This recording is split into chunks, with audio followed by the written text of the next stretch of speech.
면죄부라고 하는 그런 것을 통해 가지고 종교개혁이 일어났다고 하는 그런 사실을 익숙하게 알고 계십니다만은 면죄부가 뭔지에 대한 간단한 그것부터 좀 소개를 하고요. 그다음에 이제 이야기를 좀 진행을 하지요.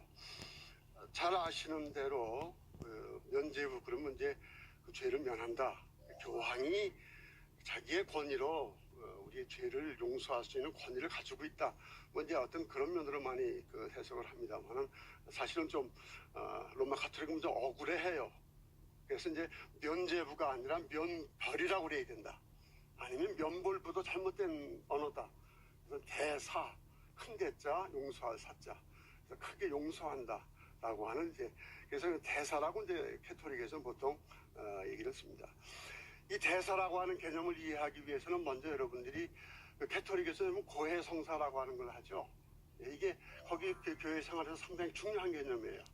그래서 이제 영어로는 페넌스라고 하는데 보통 우리는 이제 참회 이런 말로 쓰는데 하여튼 그쪽 용어를 써서 이제 고해라고 하죠. 이 고해라고 하는 건 이제 13세기에 그 캐톨릭의 의무사항이 됐어요. 캐톨릭 사람들은 로마 사람들은 우선 무조건 자기의 죄를 용서받기 위해서 사제를 찾아가야 돼. 사제를 찾아가서 먼저 고해를 해야 합니다. 고백을 해야 돼. 컨페션을 해야 돼. 그러면 그 컨페션에 따라서 죄를 고백하면 어떤 용서하는 어떤 그런 하나님 예수님 명령이 있으니까 사제가 그 권위를 가지고 용서를 해줍니다. 그걸 absolution, 사면이라고 해요. 그러나 가톨릭에 있어서는 사면으로 끝나는 것이 아니라 죄를 지어서 용서를 받았다고 하더라도 죄의 결과에 대한 그런 책임은 그럼 져야 되고 그리고 그것을 좀 무서워하는 어떤 그러한 것은 있어야 되지 않느냐라고 해가지고 그 다음에 사면 뒤에 뭘 요구를 했냐면 보속이라고 하는 것을 요구를 했어요. 그 사람들의 용어인데 영어로는 satisfaction이에요. 그러니까 만족을 시켜야 한다고 하는 그런 뜻의 의미를 얘기하는데 무슨 얘기냐면 용서는 받았어요. 그러나 그 죄에 대한 죄값의 의미는 그대로 남아있지 않느냐는 얘기입니다. 내가 어떤 사람을 때린 것에 대한 것에 회개를 해서 사제로부터 용서를 받았다 하더라도 상처는 남아요. 그러니까 그거에 대해서 내가 갚아야 할 것은 내가 갚아야 하지 않느냐라고 하면서 요구된 게 바로 보석. 그래서 대개 이제 사조가 사면을 한다면 너 기도를 얼마 동안 더 해라. 아니면 금식을 해라. 아니면 순례를 해서 그 나머지 형벌까지도 네가 다 갚아야 된다라고 하는 것이 이제 보석이라고 하는 그런 것인데 이게 이때로 이 보석이 어떻게 해요?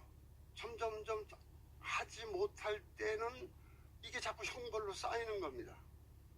이 형벌로 쌓이게 되고 더군다나 이 생에 사는 동안 그 형벌을 다 하지 못할 때는 연옥에까지 가가지고 물론 사면은 받았어. 죄사함은 받았어.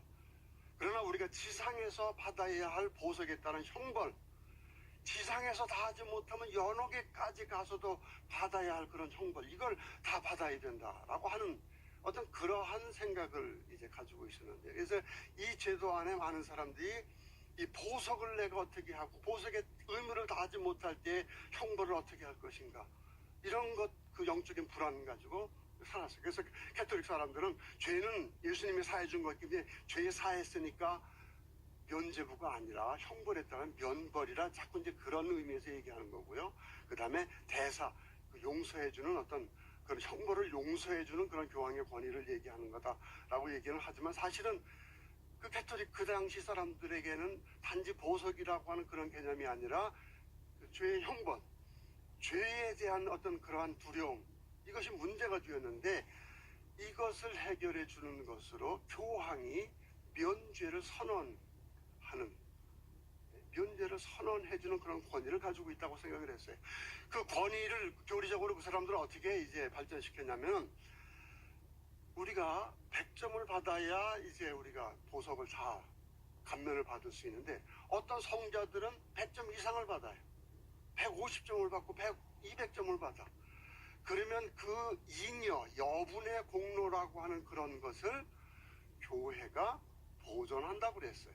이걸 이제 가톨릭 교회의 교회의 보고의 교리다. 그렇게 얘기를 해요. 그래서 그 가톨릭 교회가 나머지 그런 공적을 창고에 쌓고 있다가 그리고 보석이 필요한데 그걸 제대로 하지 못하는 사람에게 사면을 베풀어줘요. 그 대신 그 사면에 조건이 붙는데 이게 돈하고 관련된 게 면죄부예요. 돈을 바쳐라 라고 하면 되는 거예요. 물론 이제 꼭 돈하고만 관련된 것이 아닙니다. 이게 여러분 십자군 전쟁 그 11세기에 일어나 200년 동안의 전쟁을 했죠. 그 가톨릭으로서는 아주 비참한 그런 역사인데 그때 그 십자군 전쟁에 참여하는 것을 독려하기 위해서 면죄부를 발행했었어요.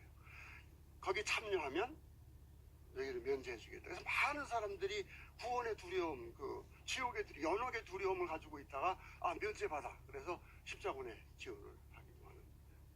이제 그러한 것을 해왔던 관습이 있는데 루터 시대 때의 교황이 레오 10세입니다. 이 레오 10세가 자기의 권위를 크게 드러나기 위해서 성 베드로 성당, 물론 이전에 짓기 시작한 것입니다. 자기가 완성해야 되겠다. 지금 성 베드로 성당 아주 웅장하게 잘 지어 있지 않습니까? 또 굉장히 르네상스의 온갖 예술품이 저기 다 들어있습니다만은 이걸 짓는다고 하는 그런 큰 포부를 가는데 문제는 돈이죠. 그래가지고 면죄부를 발행을 했어요. 근데 이제 로마 교황 10세가 이것을 발행한 후에 이 독일 지역에 이제 그 알브레이트라고 하는 23살짜리예요. 23살짜리인데 귀족의 아들이에요. 거의 왕족이죠. 왕족인데 그 당시에는 이 주교직, 성직이라고 하는 것이 거의 귀족이고 영주와 같은 영지를 가지고 있고 권력을 가지고 있고 땅을 재산을 가지고 있으니까요. 아주 굉장히 중요한 그런 직이었어요. 이 사람이 그 23살짜리인데 사죄도 받지 않고 막대부르크의 대주교직을 샀어 자기가. 그 다음에 그것까지 부족을 해가지고서 독일 지역에서 가장 힘 있는 곳이 마인츠 대교구라고 하는 것인데 그것을 자기가 교황으로부터 받았는데 어떻게 돈을 주고 받았어요. 23살짜리 30살이 되어야 되는데 23살에 받았어. 그러니까 자기가 돈으로 이것을, 그때는 뭐 돈이면 교황이 그죠, 이거 돼 그럼 되니까요. 독신이었잖아요 신부들 그 당시에. 근데 첩을 두었어. 아들까지 두었어. 근데 전혀 문제가 안 돼요. 왜? 돈만 되면 그죠, 교회에서 너 돈 냈으니까 사면해.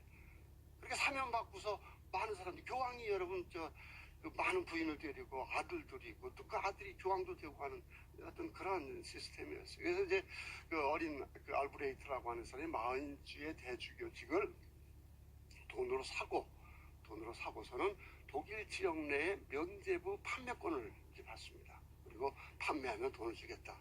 그리고 이 사람이 돈이 부족해가지고 후거가, 여러분 유명하죠?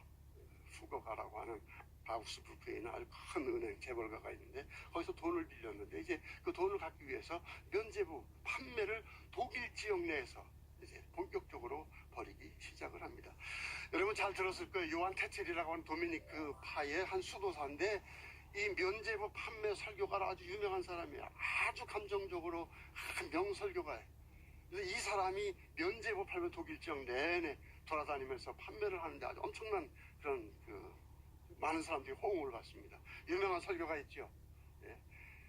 너의 부모님들이 지금 연옥에서 외치고 있는 그 음성 너희들이 듣지 못하느냐.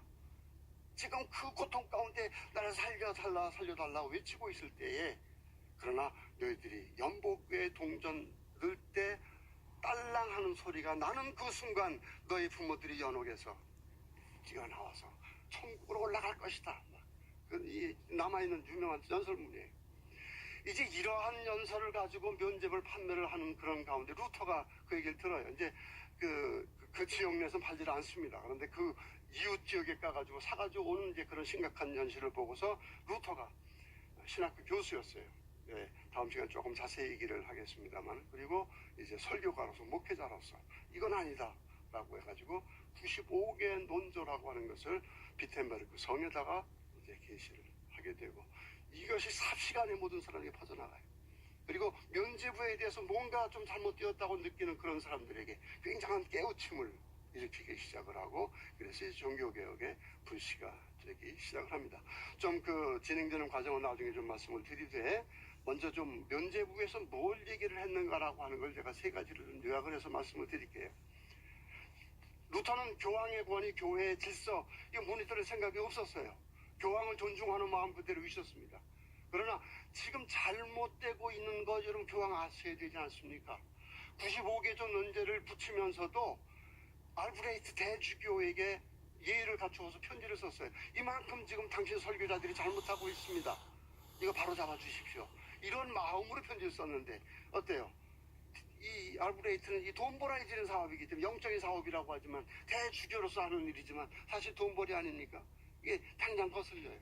그래가지고 교황의 권위에 무시하는 사람, 교회의 질서를 파괴하는 못된 놈, 그래가지고 교황이 보고를 하죠. 이렇게 하면서 점점 일이 커지게 됩니다만은 아무튼 루터는 95개의 조라고는 거의 사실 학문적인 토론을 하기 위해서 한 것이에요. 학문적인 토론을 위해서 제시한 것인데 이게 모든 대중에게 퍼져나가면서 이제 종교개혁의 불씨가 된 것인데 첫 번째 제가 좀 간단히 세 가지 주제만 얘기를 하면 영적인 구원이라고 하는 것을 사람들에게 불안감을 심어주고 연옥의 공포를 심어주면서 돈으로 거래하는 것으로 만들지 말라. 그 얘기였어요. 돈으로 거래하지 말라. 그래서 제가 50조에 이렇게 얘기하죠. 교황은 그의 양떼의 살과 뼈로 성 베드로 성당을 짓느니 그 성당을 불태워 재로 만드는 게 나을 거다. 50조 이렇게 막 얘기를 해요. 또 가장 많은 재산을 가진 교황, 가난한 신자의 돈으로서가 아니라 자기의 돈으로 베드로 성당을 지어야 되지 않는가. 또 그렇게 86조에서 얘기를 하고 있습니다. 그리고 면죄부 설교자들이 가장 큰 은총이라고 지금 얘기하지만은 돈벌이에 있어서 이득을 증가시키는 한에서만 옳은 것처럼 보인다. 아주 대담하게 이런 얘기를 합니다. 영적인 문제 돈과 관련시켜가지고 그렇게 타락시키지 말라라고 하는 그 메시지를 아주 강하게 얘기를 합니다. 두 번째는 뭐냐면 교황의 권위 인정해야 된다. 그러나 교황의 권위라고 하는 것은 이 세상에 한한 것이지 교황이 교황의 그 법을 위반했을 때에 사면해 줄 수 있는 것이지 하늘에 영원히 받아야 할 그 심판까지 명해주는. 그 다음에 연옥도 이제 루터 부인하기 시작해요. 왜냐하면 죽음 이후의 문제를 결국 연옥의 죄를 사해준다고 하는 것인데 죽음 이후의 문제까지도 결국 교황의 권위에 달려있는 거거든요. 아니다. 교황의 권위는 이 세상에만 하는 것이다 라고 그렇게 얘기를 합니다. 그래서 20조에 보면 교황은 모든 죄의 용서가 아니라 자신에 의해 부과된 죄만 사면할 수 있다. 그렇게 강하게 얘기를 해요. 그 다음에 교황의 사면, 다른 사람들이 선한 일 행하는 거 그거 외에 세상적인 그러한 일 외에 다른 거 아니다 얘기를 하면서 41조에서 그렇게 얘기를 합니다. 그리고 변제부 설교로 참 하나님 말씀을 찬장케 만드는 사람은 오히려 교황에게도 그리고 그리스도에게도 적이다라고 하는 그런 사실을 얘기를 합니다. 교황의 권위 인정해요. 그러나 세상의 질서를 위한 겁니다. 이 세상 속에서 하는 죽음 이후의 영원한 구원에 대한 문제는 그리스도에 관한 것이지 교황이 그것에 대한 권위를 주장을 하면서 그걸 가지고 돈벌이 하지 말라 이 말이죠. 강한 어조로 루터는 담대하게 외쳤어요. 마지막 메시지가 아주 중요한 메시지예요. 뭐냐면 면죄부를 쥐고서는 정말 선하게 살아야 할 사람들이 그건 외면한다는 그런 얘기예요. 그래서 뭐라고 얘기하냐면 면죄부로 구원받을 걸 신뢰하는 거 헛된 거다. 53조에서 그렇게 얘기합니다.